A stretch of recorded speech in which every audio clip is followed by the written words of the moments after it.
felt felt very strong that there's something that I experience that just goes unsaid. It's not talked about, I guess. Something that is one of the fundamental parts of everything is what is this being within, and what is my experience with myself, or just what is my experience, period. And my experience is that we are pure consciousness, and as we, it is really hard for anyone really to separate what we see in the mirror from what we experience. It just is. It's by nature a huge challenge to do that. But I think it is the fundamental key to us being truly at peace and understanding who we are and experiencing life the way to the best that it can be. I know that if we don't do that, we can live completely in our head, and our mental landscape can become as beautiful or messed up and twisted as we can imagine, because literally it is our imagination. But and a lot of people live that very well. They really do. They live that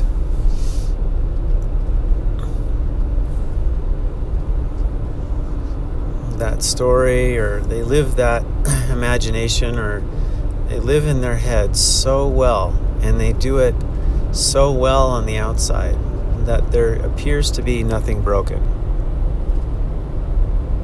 And there really may not be for them anything broken. It's almost as if you've seen those movies, I guess, where the actual person is like on a table somewhere in or at home, and the actual being that's interfacing with life is actually out in public walking around. It's like some sort of robot or something. But we've seen that idea. Well, that's, in a way, that's kind of like what we're doing. When we live in our head, it's not our consciousness that is interfaced. It's almost our consciousness is on the back burner. It's completely asleep. I guess that's where you would come up with a definition of awake versus asleep. If somebody's aware or enlightened, they see that difference between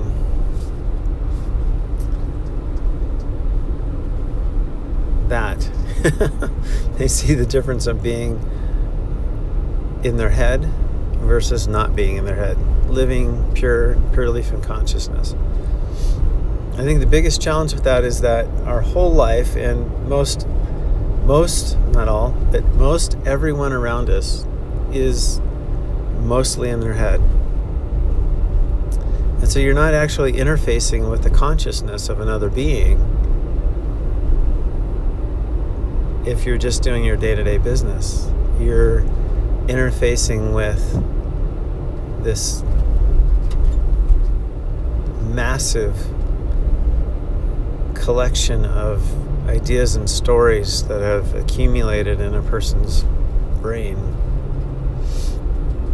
And sometimes a certain personality will kind of poke out, and we'll say, oh, that's who they are, it's just their way they are, and they're just so that way, and whatever that way is. And that can be pretty confusing, I guess. But there is some of that does carry through. That can be confusing, and because it just reinforces the idea that whatever's cooking in that person's head is who they are. But the further we get away from that idea, the better we get. So I was walking through one of the houses we take care of, and it's a really nice house. And I was just walking through, and in that environment, that particular architecture, I could feel the difference between myself and the environment. And so because I could feel the difference between that being, that consciousness, and the environment, I could feel also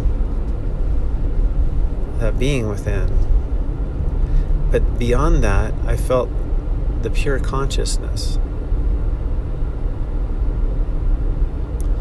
And in feeling that pure consciousness, everything gets so much clearer.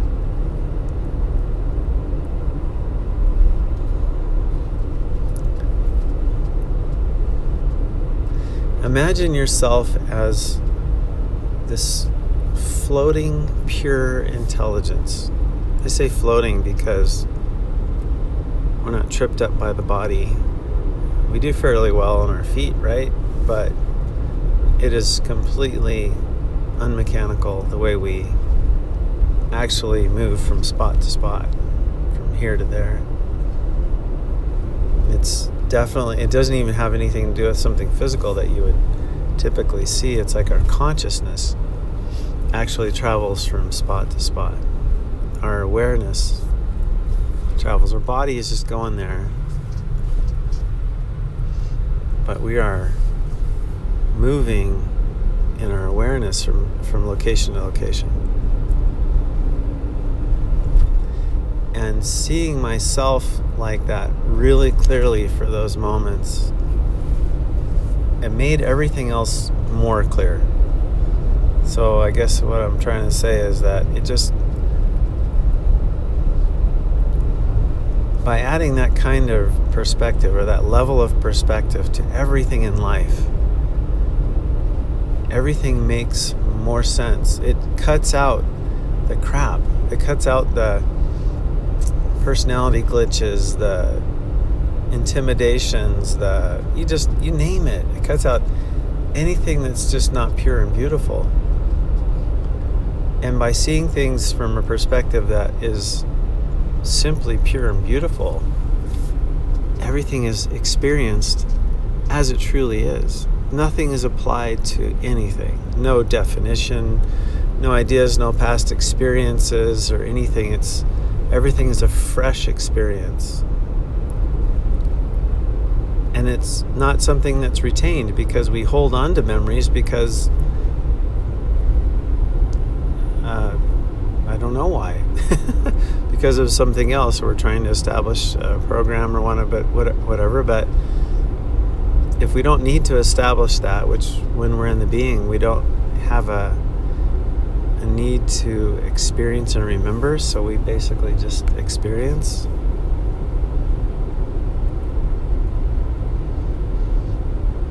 It's like we're constantly a presence everywhere we go. We're just constantly this intelligence that's floating and going here and there.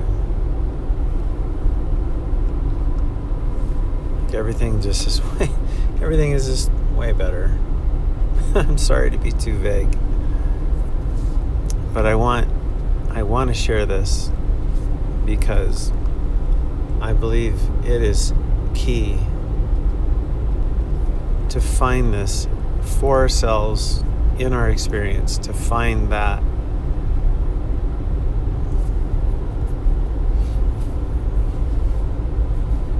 Find ourselves, our true self. Not, we see that thing where, find yourself, do things that express yourself, self. And that is not what I'm talking about. Because there's nothing in that kind of experience except a really nice head trip. It's beyond that. It's that real experience, pure experience, that it all makes it all worthwhile. And then, like I was saying, everything is experienced as consciousness and beautiful and intelligence, and all of everything that it is. If driving by an old telephone pole, for example, and I'm looking at how it's aged and grayed over time, the snow that's around it built up, and the little baby trees coming up around them, and I'm just thinking, wow, what could a person add to that? And why would a person add anything? It's just perfect. So there it is, a little sharing for now, and somehow try to incorporate all of this into living a normal life and all the busyness that comes with it, and at the same time just being the presence that we are.